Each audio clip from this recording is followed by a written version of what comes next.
I'm your host, Bruce Jackson, and we have a great show for you today. You know, oftentimes we're talking about health and how you can improve your health. And we have a saying that your health is your wealth. And it really is. No matter what you have in the world, you can have homes and cars and jewelry and all of these nice things that make life worth living. But they mean nothing if you don't have your health. And so we're going to look at ways in which you can improve your health. And one of the ways we talked about, because we're always talking about getting tested for HIV and many of the STDs. And if those who wants to do that, yes, you can do that. And I'm going to pull that up for you right now. You can get tested at 1309 South Kedzie, the Gift House. You can send us an email at thegifthouse@sbcglobal.net, or you can check us out on the web, www.thegifthouse.org. And you can get there, you can go there and get tested, and that's free. That's a free test when you go there. Now, let's get back to the ways in which you can improve your health. And that's one of the ways I wanted to talk about is your memory. Memory is something that we take for granted. Okay? We take it for granted. We figure it's always there. And you can get it when you need it. And it looks like it's invisible. But memory is something you really need. And a lot of times you start seeing older people saying that they're losing their memory. Kind of like losing your hair. But you kind of gradually lose your memory. And when that happens, you begin to lose your identity as to who you are. Because your memory are the building blocks that make up who you are. So what we want to do, because we're having a community health show, we want you to look at ways in which you can improve your memory. Now, some people out there have different ways in which they use different methodologies in which they can improve their memory.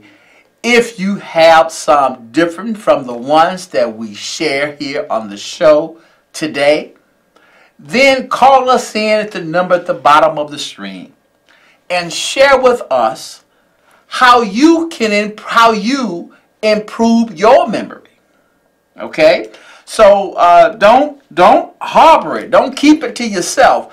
I want you to share it. Share it so other people can learn how to improve their memory as well. One of the things I would like to share is that that helps people with their memory is poetry. Yes, poetry. Now, I'm not talking about the boring poetry. Poetry is boring, where it puts you to sleep. I'm talking about the poetry that holds your interest, that you can use in a day-to-day conversation, that adds to a colorful conversation, that makes you delightful to talk to. That is the type of poetry I'm referring to. That poetry will cause you to remember those stanzas that will help you express ideals that are creative to other people, so that you'll become a pleasant person to talk with.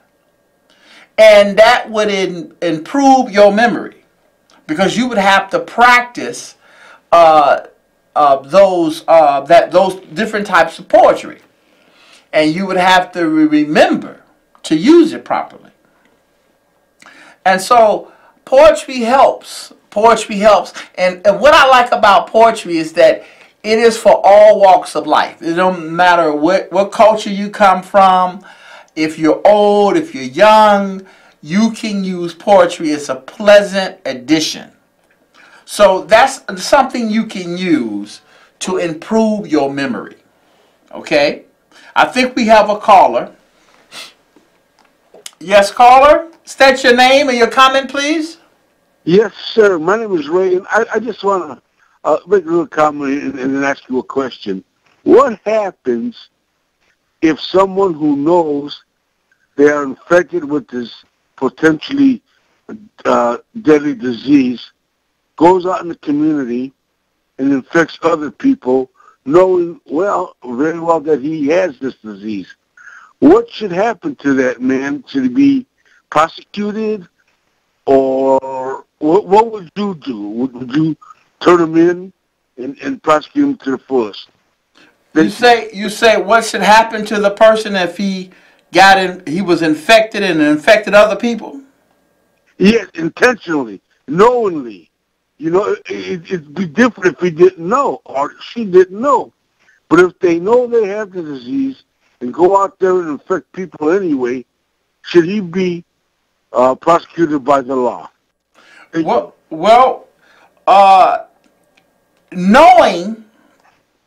Knowing is the key factor. Give me your name again, caller. My name is Ray. Ray, there. Knowing is the key factor. You see, when you have knowing comes with a companion. And that companion is called intent. Knowing and then intent. And see, when you put the two together, you got a problem right there. You got a big problem. I agree with you, sir. Because and so, so what you don't want to have, is someone who intentionally infects somebody with STDs. That's something you really want to avoid. And to answer your question directly, they must and they will be prosecuted to the fullest extent of the law if they are knowingly and intentionally. Thank you, sir. Because other programs say, well, they're not the police. They don't have anything to do with that. But I say this, and I congratulate you 100%. Thank you, sir. Exactly right. Intent. Thank you, sir. Thank you. And for those of you who want to get tested, you go right over to 1309 South Kesey, and you can get tested. We offer free HIV STD tests, so you can get tested. And we're going back to the show, and we're talking about improving your memory. Yes, improving your memory. Another way you can improve the memory is through music. Now, I know what you're saying. Some of the folk out there, they can't sing, and they shouldn't be singing because they're going to run people away. Let me say this. Everybody can sing. Everybody can sing. That's just something that the good Lord gave everybody. Everybody got a voice. Okay? It may not be an attractive voice, but it's a voice nonetheless. So everybody has a voice. And finding your voice is the art. And you can use this to improve your memory. Okay? Sometimes you're in the shower. You're in the shower, and a melody comes to mind, and it's just you in your birthday suit, and you're in there, and the water's running, And there you go into your little melody, you know, la-di-da. And you can try to remember the words of that melody. Now that helps the mind. That helps the mind in terms of developing it to improve your memory. It's something as simple as that. You're in the shower, getting ready to start your day, and you have a song on your heart, and you're singing this song, and that song is helping you improve your memory. And those are things you can do every day to start your day out, to improve your memory. And because as people get older, they tend to have the ability to just forget. You know, they forget simple things. And sometimes it gets to the point where it goes into a medical state where they call, you know, Alzheimer's or something like that. But it's a muscle. The memory is a muscle. The brain is a muscle. And if you continue to exercise it, keep it in shape, keep pushing it, keep it going, you can still benefit from that brain. And so if you're listening, if you're just joining us here at the Gift House, and you have ways in which you can improve your memory and it have worked for you, please call us at the number at the bottom of the screen there and share with us what you have done to improve your memory. Don't be ashamed. Share with us here at the Gift House, and I'm going to give you our information again in case you want to come out and get tested. I'm going to put that information back on the screen. The Gift House, 1309 South Kedzie Avenue. And we're here in Chicago. And you can give us a line at 773-522-2420. Or you can send us an email. thegifthouse@sbcglobal.net. And you can also find us on the web, www.thegifthouse.org. And we're back, and we're talking about ways in which you can improve your memory. And it doesn't mean if you're young or if you're old. These are methods you can use to improve your memory irregardless your age. And you're able to get. Now, one thing I want to show is codes. The brain actually has codes.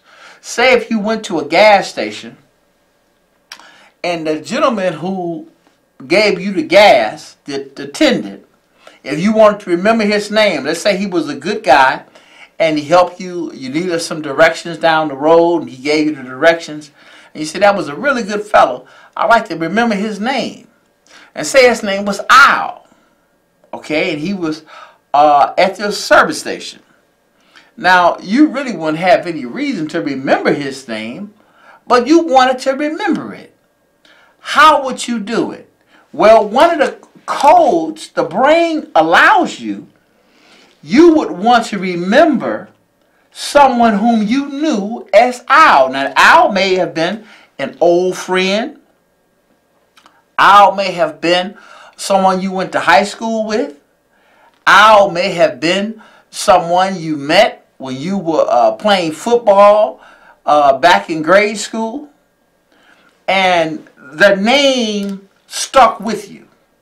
Okay? But now you're going to use Al as a code to associate the name with this gas attendant that you had just met in your travels. This is how you use codes to help you improve your memory. I think we have a caller Caller, state your name and comment, please. Yes, my name is Steve, and this is a great comment. I mean, great conversation that you're having. Let me just say this first. It seemed like 40 years ago, dementia wasn't as popular as it is now. Now I see so many researchers where they try to stop, figuring why is this happening more. You notice in other countries, there's other people that eat food and do different little things, and they don't get the dementia. But either way it goes, I believe this, things, I hear what you're saying, music, poetry, and things of that nature. We exercise everything on our body except our brain. We don't read, we don't want to do anything, but we want to exercise. So if you exercise in the brain, that is what we call redundant. You're doing something over and over and over, and it helps you to remember little things. Just like you said, the music. Some people hear the music, and they don't remember the song. But again, if you do things enough, that's where that word redundant. If you do it over and over and over, it helps you out. Read a paper every day. Do something. Wilson, I don't care what you do, but you got to exercise the brain. Right. And hopefully, down the road, that the doctors, the neurology, the neuros, and they will come to a reason why this deadly disease is happening now. But until then, we need to do something ourselves and exercise that brain. Listen, good show. Let me get out the air and hear your response. And thanks for taking that call. Thank you. You're right. Redundance. They say repetition is the mother of retention. Redundancy. And it sounds like it's a bore because you're doing something over and over. But actually, when you start doing things over and over, you get better at it. You get good at it. You become an expert at it. And that's what you want. You want to have an expert memory. You want to have a good memory. And you're going to have to, just like the last caller brought it out, you have to work at it. It's a work ethic. You have to work at it. If you want anything out of life, you're going to have to put some work into it to get something out of it. Okay? That's just the lay of the land. That's just the lay of the land. If you want something, you have to put something in it. There's no other way to look at it. And the brain is no different. If you want it to perform for you, then you're going to have to put some effort into it. And just as the caller brought out so elegantly, he put it, maybe it's something reading the newspaper every day. I've seen some people, older people, for years, I've seen them sit down and they do the puzzle, the word puzzle in the paper. And you know what? You can ask them same older people to spell a word, and they can spell it for you, just like that. And you thinking, how would they know that? The older person, how would they? Well, they've been doing a word puzzle for years. And they've been putting them words together for years. The mere fact that you asked them to spell a word, that didn't mean nothing to them. Because they've been practicing every day. It's what the caller brought out. It's how you're using the brain, you're working the brain, you're getting it in order.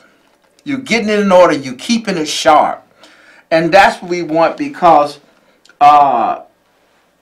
you have to be the main person to keep yourself healthy. It's good to go to the doctor. It's good to go to the hospital and see what they have to offer. But you're with yourself the majority of the time. Now, they can give you some direction, but you have to be the main captain of your health. You're with yourself when you sit at the dinner table. You're with yourself when you sit at the breakfast table. You're with yourself when you sit at the lunch table. Okay? So you have to be in control. You can have the assistance of your doctor, but you have to be in control. And so, and I go to the dinner table because that's where we have our problems at. Okay? If we have diabetes, it's at the dinner table. If we have high blood pressure, it's at the dinner table. Okay? If we have Alzheimer's, it's at the dinner table. Yeah, everything we got comes from the dinner table. If you got a poor memory, it's at the dinner table. Because we're going to get into, and the next time I'll come back to talk with you, we're going to talk about diet. Because I cannot have an intelligent conversation with you and not talk about diet. Oh, man, diet is something, man. It is something. Diet is big. It is really, really big. And it is right on the heels. We're talking about memory today. But your diet affects your memory. One thing I'm going to share with you with the time we have is say if you want to, one way is you want to improve your nervous system. Celery.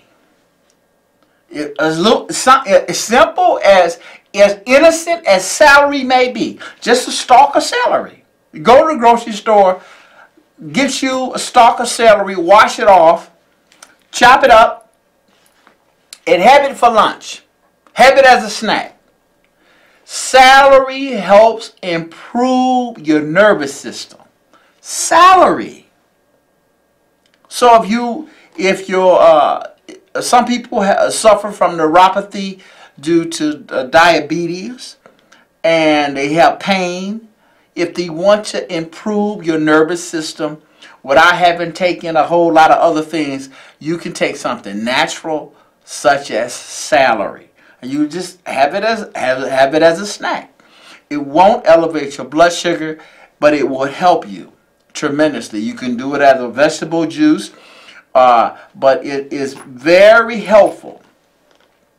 Another thing, what you can do to, I know a lot of people, when we talk about memory, they say they can't see. They used to could read, but they kind of be squinting. Let's try to see. What would help you a lot is carrots. Yes. Carrots.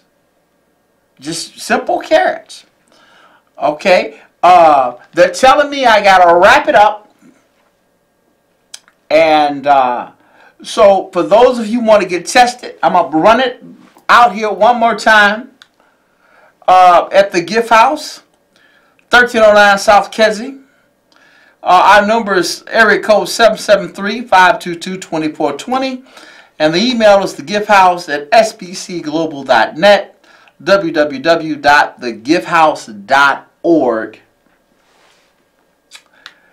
And we'll be back next week, and we'll be talking about diet. And we're going to get, we also will have some more ideas about memory as well. It seems like we had a really great topic about that. But until then, remember, your health is your wealth.